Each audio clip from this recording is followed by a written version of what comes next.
Olá, mais um Decifrando o Novo Testamento com a visão espírita.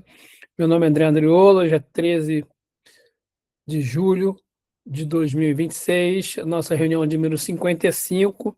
A gente está no Sermão do Cenáculo, a verdadeira videira. A gente também vai entrar um pouquinho lá no sermão, no discurso de Jesus depois da Santa Ceia. Bom, como sempre falo, a gente esclarece que nosso objetivo não é brigar com ninguém, nosso estudo é feito à luz da doutrina espírita, codificada por Allan Kardec.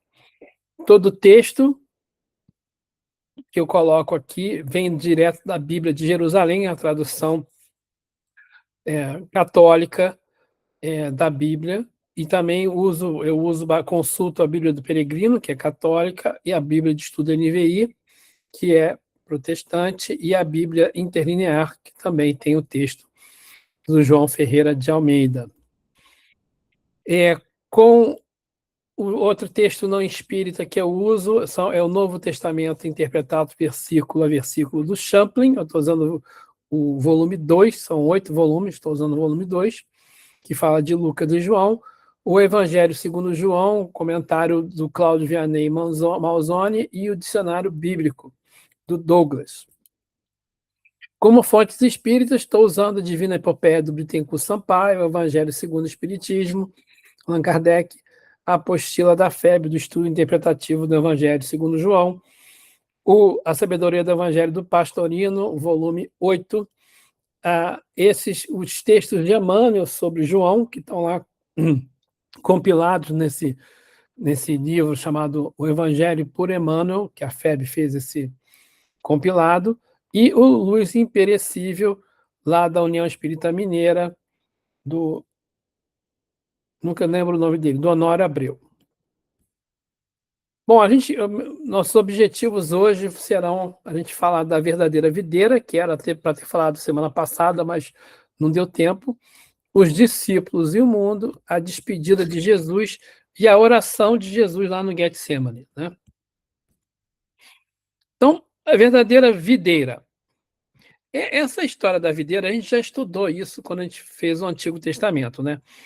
Lá em Isaías, né, lá no capítulo 5 de Isaías, ele tem um cântico da vinha, que é muito utilizado pelos judeus, né?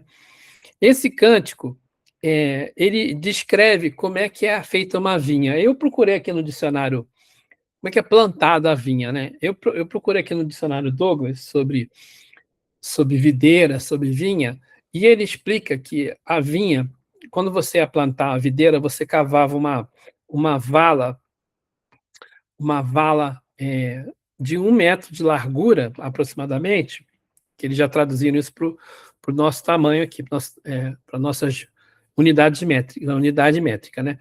Você pegava uma encosta, geralmente um terreno que tivesse inclinação, e eles cavavam ali essa trincheira de 1 metro e tirava tudo que tinha no lugar, todas as pedras, tudo que atrapalhava, e plantavam as videiras, né? E aí ele plantava a vinha, né? Plantava as mudas ali. E tinha que ter muita água. Por isso que eles usavam essa história de plantar na encosta, porque a água ia escorrendo, quando chovia, né, também ia escorrendo, eles faziam isso lá. E, bom, eles tinham essa ideia. Aí o Isaías fala, né, ele fala que Deus, né, que assim, que o seu amado Yahvé plantou uma vinha, né? E essa vinha, ele descreve como é que ele fez a vinha, e ele fala que Israel, que o povo de Israel era o que ele estava plantando, era a videira, né? A vinha era o povo de Israel. E ele dizia que se o povo de Israel não desse o fruto, ele iria mandar ia derrubar o muro que tinha, ele fazia um muro, né, uma cerca, ia derrubar a cerca, e que essa cerca ia fazer com que a vinha fosse pisada e fosse estragada e fosse e levado embora, e que não ia chover, que ia tirar as nuvens, né? Ele diz que ia ordenar para as nuvens não derramarem chuva sobre a vinha. Então, Isaías fala sobre isso, da vinha, simbolizando o povo judeu, e isso ficou entre os judeus durante muito tempo. Aí Jesus, no Evangelho segundo João, ele dá uma modificada nessa história, né? E aí ele fala que a videira, a verdadeira videira é ele mesmo. Olha o texto de João aqui. Eu sou a verdadeira videira e o meu pai é o agricultor. Todo ramo em mim que não produz fruto, ele o corta. E todo fruto, e tudo que o produz fruto, ele o poda, para que produza mais fruto ainda. Então ele está falando, né, Jesus falava em parábolas, ele usava a gente já falou sobre isso, né, os exemplos do dia a dia das pessoas, dos agricultores, por exemplo, aqui, para ilustrar um ensinamento espiritual. Então, ele está fazendo referência lá a Isaías, capítulo 5, em que Isaías fala a mesma coisa ali. Né?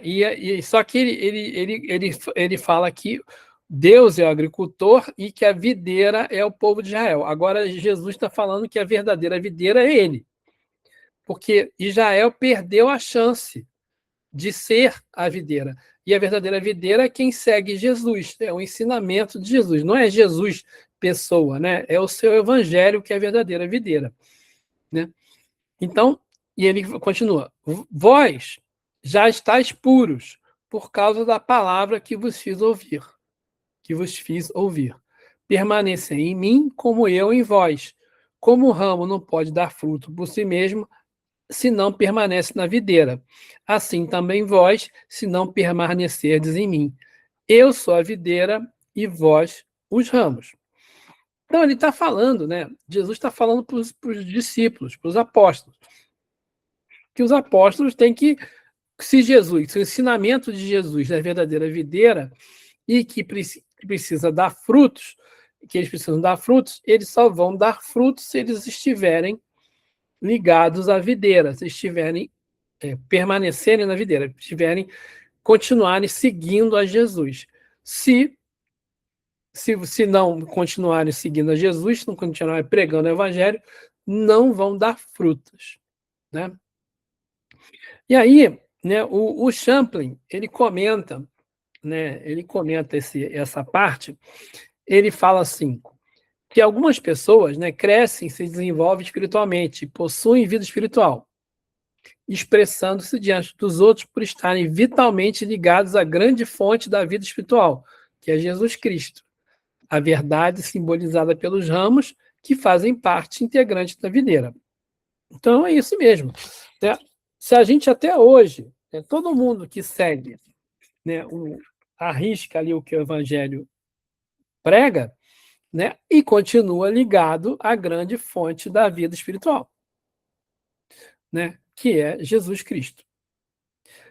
Ligados à verdade da lei de amor, justiça e caridade.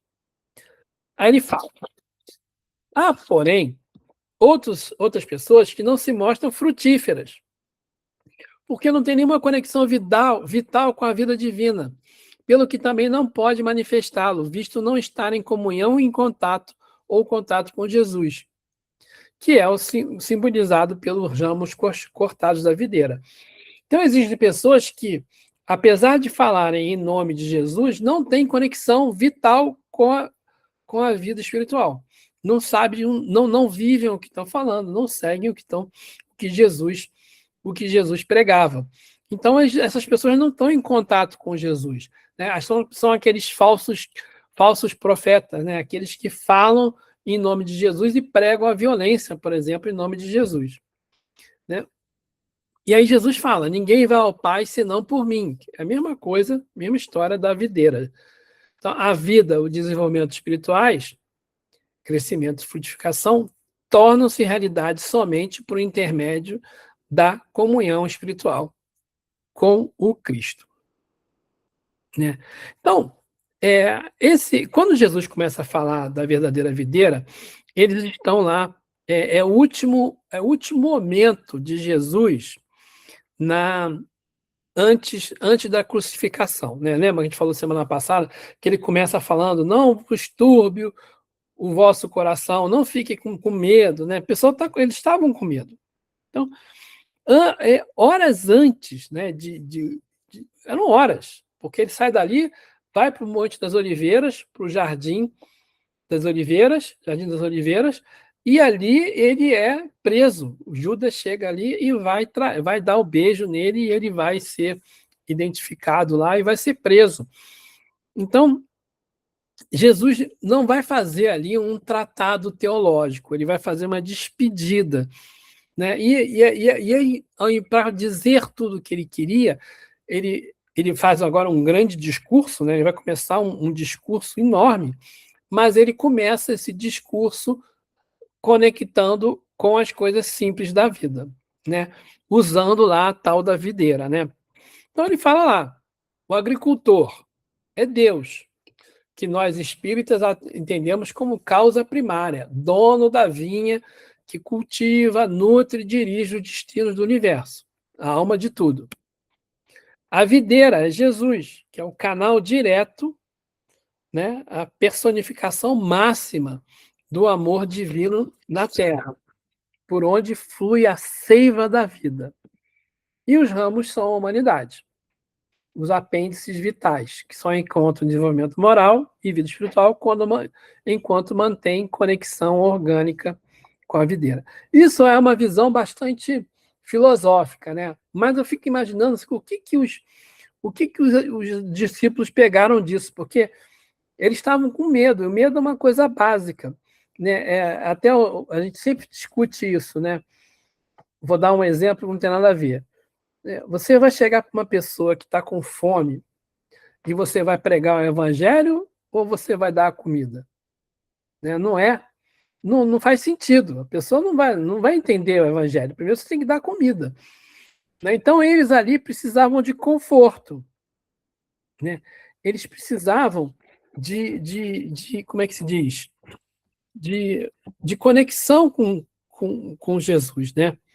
Então, né, Jesus, quando começa, ele fala assim: permanecei em mim. Lembra lá no início, no texto de João, ele fala assim: permanecei em mim como eu em vós. Quando ele está falando isso, ele está falando assim: olha, fica focado, não fica com medo. Se vocês continuarem seguindo o que eu estou te falando, que eu falei para vocês, os meus ensinamentos, vocês fizerem isso, a seiva vital, né, que é o canal direto de energia, né, a seiva divina, né, ela vai ser recebida por eles. E a separação, lembra quando ele fala da poda, né, que tem que podar para dar mais frutos? A poda, na verdade, é a separação. Ele está falando que eles vão ter que se separar, porque Jesus vai morrer.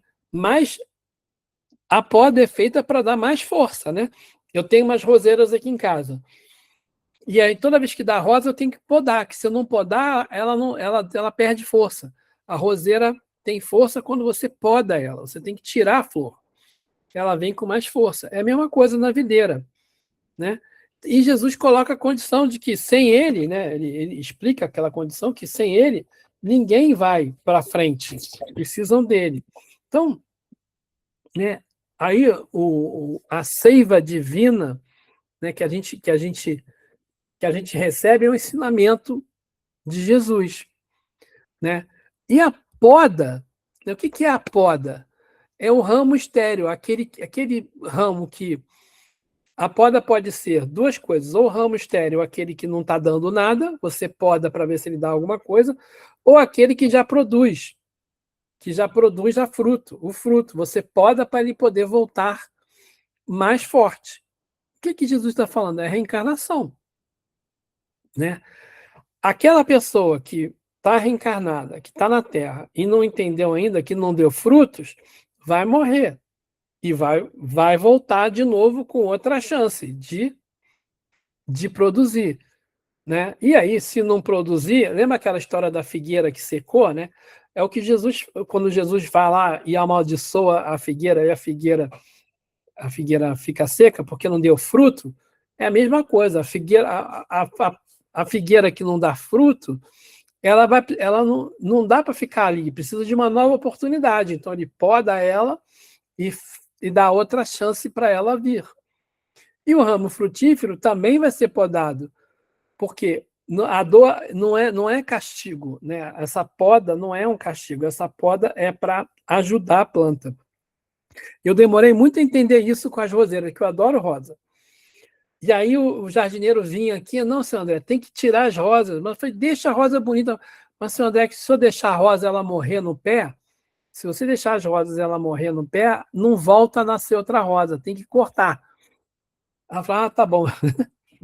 Então, é isso que ele está falando. Mesmo o ramo que produz, é importante a gente podar, né?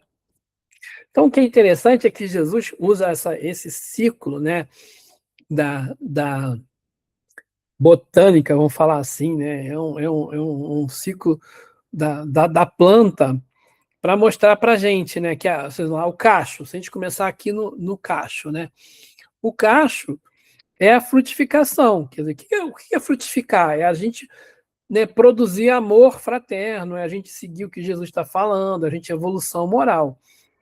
O que é a raiz? A raiz é a gente ter conexão, né? Conexão com a videira, conexão com o que está para cima, né? Aqui é o fruto que eu estou produzindo de bem. A raiz é a conexão com Deus, a conexão com o espiritual, a conexão com o elevado. A poda, né, a tesoura, né, da poda, é a purificação, é a dor que a gente sofre, é a doença que ajuda a gente, né, a ficar mais forte. E a geada, né, quando fica tudo congelado, é quando a gente resiste a evolução, né? Então a gente passa por todos esses ciclos aqui para a gente evoluir, né? Bom, aí Jesus continua lá no capítulo 16, no versículo 16 em diante, ele começa o discurso lá, de despedida de Jesus, né? Então esse discurso ele começa assim: ó, um pouco de tempo e já não me vereis. Mais um pouco de tempo ainda me vereis. Aí alguns discípulos conversaram entre si. O que é isso que você está falando? Um pouco e não me vereis. Novamente um pouco me vereis? Você está maluco? Né? Ficou a conversa meio doida, né? Então daqui a pouco você não vai me ver, mas depois vai me ver. Aí e não me vereis? E vou para o Pai? Eles diziam, o que é um pouco? Não sabemos do que fala. Compreendeu Jesus que queriam interrogá-lo. E ele lhes disse, vós vos interrogais sobre o que eu disse. Um pouco de tempo e já não me vereis. E mais um pouco de tempo me vereis? Então, assim, é uma conversa de pergunta e resposta. Interessante que Jesus dificilmente respondia as perguntas com a resposta, né? Ele sempre respondia com uma pergunta. Então, ali, o que a gente tinha ali, né? Ó, daqui um pouco vocês não vão mais viver, era a ilusão da separação. E também estava dizendo para eles que depois de um certo tempo ele ia voltar. Ele estava dizendo assim, olha, era um pouco de tempo, não vou abandonar vocês, né? Não vou, não vou largar vocês para lá, né? Eu vou ficar perto de vocês, mas longe de vocês. O que Jesus estava falando? Que ele ia voltar e que ele, em espírito, ia estar com eles ali. E as interpretações católicas, quando a gente estuda aqui esses comentários bíblicos, né, eles interpretam isso ao pé da letra. Diz que era Jesus dizendo que ele ia morrer e que ia ressuscitar no terceiro dia. Mas nós sabemos que, além disso, existe a vida espiritual, né? E aí Jesus continua falando nesse discurso E ele tem um momento que ele fala ali, olha, chega a hora em que não vos falarei mais em figuras, mas claramente vos falarei do Pai. E aí ele fala de novo que vai enviar o Consolador, o Paráclito, né? Ele fala de o Espírito da Verdade, que vai explicar tudo, né? Aí o que ele está dizendo? Olha, vai chegar um momento em que a gente não vai mais precisar de ficar em dúvida. O que você quer dizer com daqui a pouco vou embora, mas vou ficar pouco tempo fora, depois eu volto? Vou ficar pouco tempo, mas eu vou. O que é isso? O que significa isso? Aí Jesus, calma, vai chegar um tempo que vocês não vão mais precisar decifrar parábolas, enigmas, né, charadas, porque vai vir uma chave. O Espiritismo, que é o Consolador Prometido, é a chave. Né? É a chave que explica tudo. Que sem o Espiritismo a gente não consegue entender direito, né, as coisas que Jesus estava falando. E a gente fica muito preso ali na letra e a gente fica preso a interpretações que, infelizmente, não são muito espiritualizadas, né? Aí as pessoas... Por isso que eu estava conversando até com uma amiga cujo marido, os dois, o casal, né? O marido chegou a ser, foi seminarista, né? E estudou para ser padre, e aí conheceu a futura esposa, isso já tem 50 anos. Ele era professor, conheceu a esposa, que também era professora na escola. E aí os dois eram professores, e os dois se apaixonaram, e ele largou lá a ideia de ser padre. E interessante que ela era espírita, ela trabalhava lá na Allan Kardec de evangelizadora da criança. Ela já está com 70 e poucos anos de idade. E aí, depois, como ele era católico, eles viraram católicos, ela virou católica, mas ela entende, a família dela toda é espírita, mas eles são católicos, ela vai na igreja, todo padre.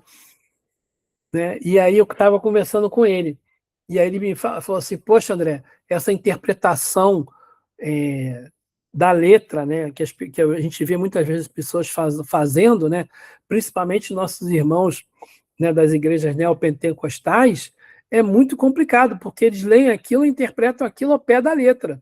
E se você interpretar ao pé da letra, o que está ali, sem você entender o simbolismo, você vai achar que o certo é fazer guerra, que é o Senhor dos Exércitos e tal. Então, os próprios católicos também têm ideia de que é preciso entender aí o simbolismo de tudo, né? E nós entendemos que o Consolador Prometido já chegou e que é o Espiritismo. O Espiritismo dá para a gente essa chave para a gente entender lá as coisas que a gente acha que é complicado. Aí acaba o capítulo 16 de João e entra o capítulo 17. Nesse capítulo 17, né, que é a oração de Jesus. E aí Jesus vai fazer oração assim. Está aqui o texto. Esse cenário da... Desculpa. Existe um cenário de despedida. Né? Como é que era essa história? Né? Instantes finais no cenáculo, antes de sair lá para o Getsemane. Né? Antes do sacrifício supremo. A prece que ele faz não é um lamento de derrota, mas ele faz se você, quando a gente estudar o texto da oração, a gente vai dizer assim, é um relato da missão de Jesus, um relato simbólico de tudo que ele fez, de tudo que aconteceu, tudo que vai acontecer depois, né, para quem entender o Cristo. E aí, o propósito dessa oração de despedida é justamente mostrar que Deus não é o Senhor dos Exércitos, mas sim um Pai amoroso, né, que toma conta dos seus filhos. E aí ele começa assim na oração. 17, versículos de 1 a 5, está aqui. Assim falou Jesus, e erguendo os olhos para o céu, disse: Pai, chegou a hora. Glorifica teu filho, para que teu filho te glorifique, e que, pelo poder que lhe deste sobre toda a carne, ele dê vida eterna a todos os que lhe deste. Ora, a vida eterna é esta, que eles te conheçam a ti, o único Deus verdadeiro, e aquele que enviaste, Jesus Cristo.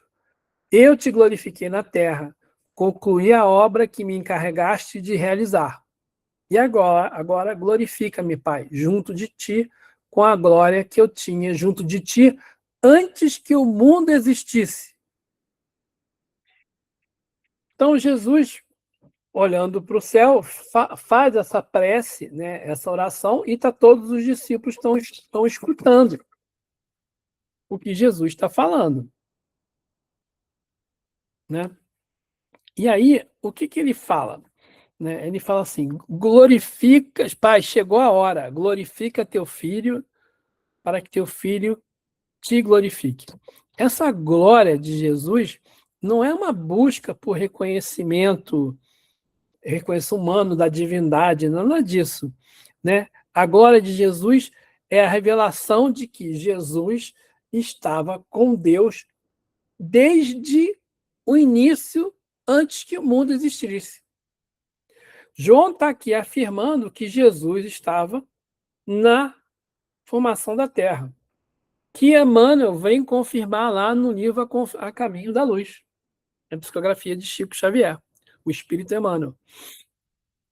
Então, Jesus está falando aí, né, ele também muda, nesse texto aí, ele muda, redefine o que é vida eterna, redefine o que é a vida na Terra. Né? Ele assim, ó, e que pelo poder que lhe deste sobre toda a carne, ele dê a vida eterna a todos os que lhes deste. Os que lhe deste, assim, todo mundo que Deus colocou sob tutela de Jesus. Quem é? É a humanidade inteira. O Cristo não é o governador da Terra, todos nós não estamos sob a tutela dele, então todos nós temos a vida eterna. O que é vida eterna? É a vida espiritual. Nasce, cresce, vive, morre, vai para o plano espiritual, né? Reencarna e tudo de novo. Então aí Jesus, né, define ali que a vida eterna não é um lugar, não é um estado de ser, né? Mas vamos lá. E aí ele fala assim: e agora glorifica-me, Pai, junto de ti com a glória que eu tinha junto de ti antes que o mundo existisse. Eu já tinha me adiantado, já tinha falado desse versículo. Aí ele continua. Ele fala dos discípulos, ele fala assim: e por eles eu rogo. Não rogo pelo mundo, mas pelos que me deste, porque são teus. E tudo que é meu é teu, e tudo que é teu é meu, e neles sou glorificado. Já não estou no mundo, mas eles permanecem no mundo, e eu volto a ti. Pai Santo, guarda-os em teu nome que me deste, para que sejam um como nós. Então Jesus está lhe falando, né, do mundo, o que é estar no mundo, o que é ser do mundo. Então já colocar aqui uma tabelinha, né? Já não estão no mundo, mas eles permanecem no mundo. Ele está falando, Jesus está falando dos discípulos. Quando você olha a interpretação, de novo, né, do católico, ele fala assim, ó, ele está falando com os discípulos, mas ele também pode estar falando com a humanidade, com todo mundo, né? Com todo mundo que ficou na Terra, todo mundo que ficou na Terra pensando na matéria, porque a gente pode ficar na Terra pensando também na saúde espiritual, vamos falar assim. Então, o que é estar no mundo? É enfrentar as provações, né? Atuar como agente transformador do bem, aprender através das resistências da matéria. O que é ser do mundo? É se apegar às ilusões e paixões inferiores, cultivar orgulho, egoísmo, vaidade e se acomodar no repouso estéril da consciência. Né? O que é o repouso estético da consciência? A gente deixa pra... Na próxima encarnação eu resolvo isso. Essa que pega. Né? Aí Jesus continua. Agora, porém, vou para junto de ti. E digo isso no mundo, a fim de que tenham em si minha plena alegria. Então, Jesus, estando na terra, encarnado, fala para os discípulos, fala para a gente, né, que ele vai para junto de Deus. Mas ele fala isso no mundo. Eu lhes dei a tua palavra, mas o mundo os odiou, porque não são do mundo, como eu não sou do mundo. Então, Jesus não é do mundo, da terra. Jesus está falando de coisas espirituais. Está falando do mundo puro, né? Do mundo feliz, da vida eterna. Está falando da vida depois da morte. Mas as pessoas só enxergam o que está na terra, não enxergam o plano espiritual. Não peço que os tires do mundo, mas que os guardes do maligno. Eles não são do mundo como eu não sou do mundo. Santifica-os na tua verdade. A tua palavra é verdade. E como tu me enviaste ao mundo, eu também os enviei ao mundo. E por eles a mim mesmo me santifico, para que sejam santificados na verdade. Aí o Bittencourt Sampaio, ele fala assim, ele está falando dos discípulos. E a mesma coisa o Vianney também fala. Ele está falando dos discípulos, falando para Deus dos discípulos, que os discípulos seguiram ele e pede que eles sejam protegidos do maligno. Né? O que é essa verdadeira proteção? Né? Quando a gente olha lá de novo, voltando àquela figura da videira, que no caso botou a rosa, né? A gente, quando você planta lá, coloca na terra, a raiz vai andando, mas chega um momento que ela pode encontrar pedra. E a pedra é uma resistência. A pedra é uma coisa que a raiz encontra resistência. Mas a raiz entra na pedra, vai achando os buraquinhos, né? E vai correndo. Vai se entranhando ali. É o fortalecimento moral que são as raízes de tudo que bom que a gente tem na Terra. Né? O conhecimento que a gente tem com o estudo do Evangelho, estudo do Espiritismo, devem ser utilizados como uma raiz, né, para a gente se fortalecer moralmente.